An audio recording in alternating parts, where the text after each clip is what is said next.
Here we go.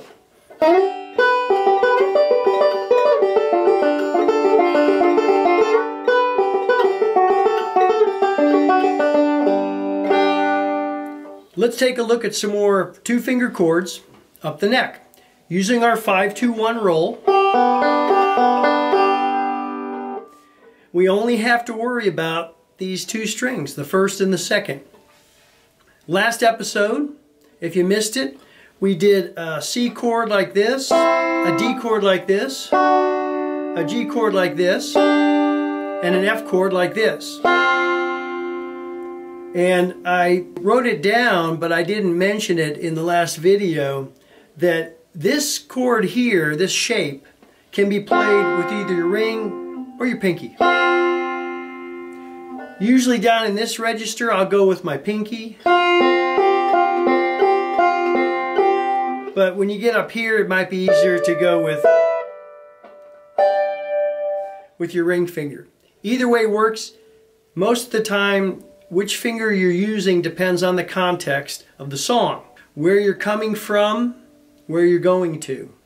If you go up to the 8th and 9th fret of the 2nd and 1st strings,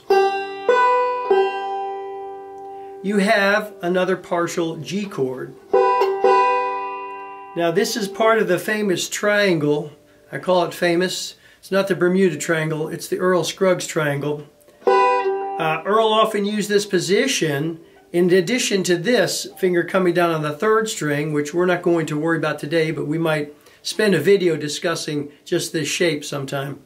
We're just going to go with these two fingers because we're not going to worry about the 3rd and 4th strings yet.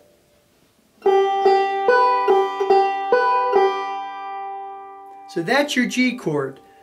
Remember, we took this G chord and we moved it down 2 frets to get an F chord.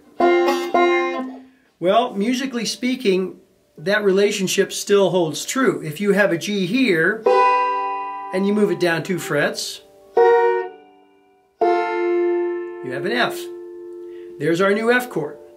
So as a rolling backup, we might want to go to the F,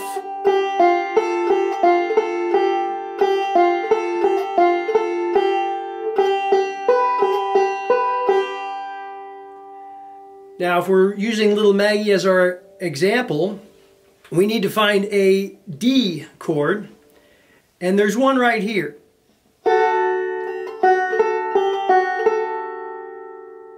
Okay, this is part of the full bar chord, but we only need to play the 2 strings here.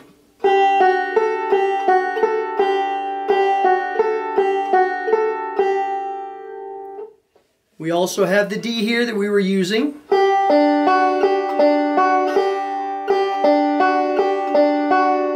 So here's our G.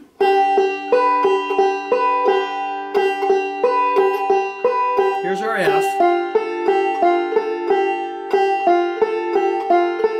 Here's our G again. Here's our D.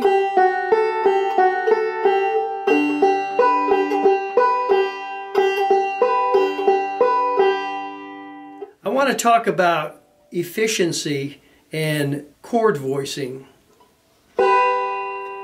When I have a G here, I also have a choice of it here and here. Why not go up and down the neck? Banjo players do that sometimes. But there's something to be said for keeping it all in a tight grouping.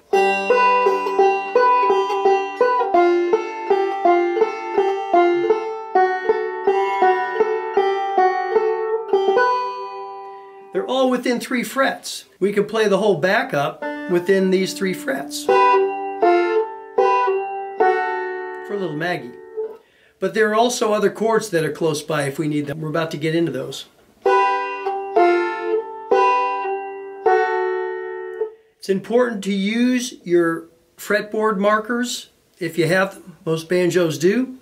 You've got little markers on the top of the binding, and you also have them on the fretboard itself. It's important to know that 5, 7, 10, and 12 are where the markers are. So when you start referring to these chords, up the neck chords by fret, it's easier to find them that way. You play them a few hundred times and you'll start to recognize where they are.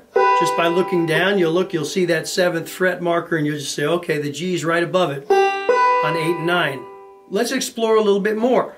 Let's start with the G chord on 8 and 9 with our forward roll.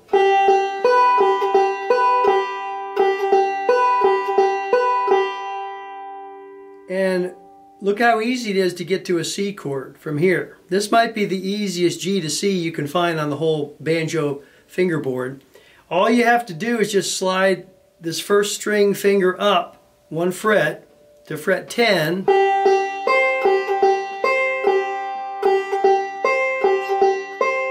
And you've got your C chord. Now you can either go back to G just by sliding it back. And by the way, this middle finger doesn't have to go underneath the neck. I'm just doing that so you can see my fingers more clear. Again, G, C, and you might have guessed it, move up 2 frets, and we have a D chord on the 10th fret, 2nd string, 12th fret, 1st string.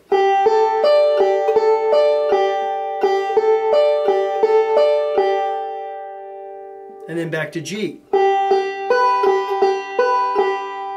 Let's try G, C, and D up the neck here at 8, 9, 8, 10, and 10, 12. Here we go. On my count, 1, 2, 3, 4.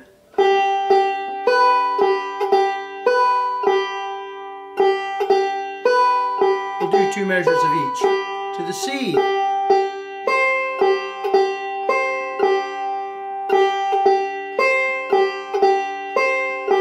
To the D.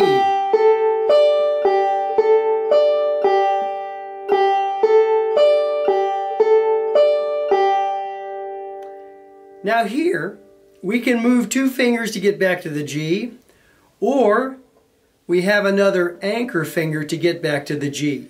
An anchor finger is a finger that stays at the same location, same string, same fret as you go into the next chord. Obviously, that's easier if you only have to move 1 finger to get to a chord than if you have to move both of them. In this case, we're going to leave the ring finger on the 12th fret of the 1st string. We're going to take the index finger off and we're going to place the middle finger right above where the ring finger is on the 2nd string, 12th fret. And there we have it, a G chord.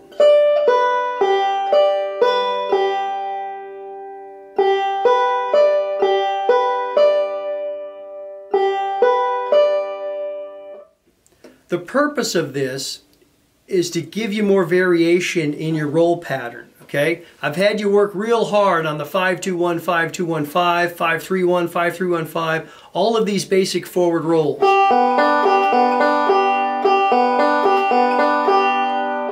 Hopefully by now it's starting to internalize and you can really think about the left hand without worrying about the right hand.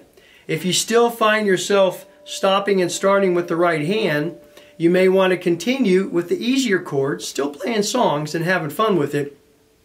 But in order to get up here and start thinking about the 2 places for a C chord, 3 places for a G chord, you have to have kind of an autopilot going with your right hand so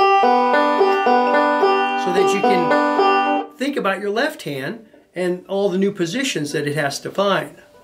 Let's take it out. I'm going to go G's and C's and D's all the way up the neck here. Let's start, actually we'll start up high and come down.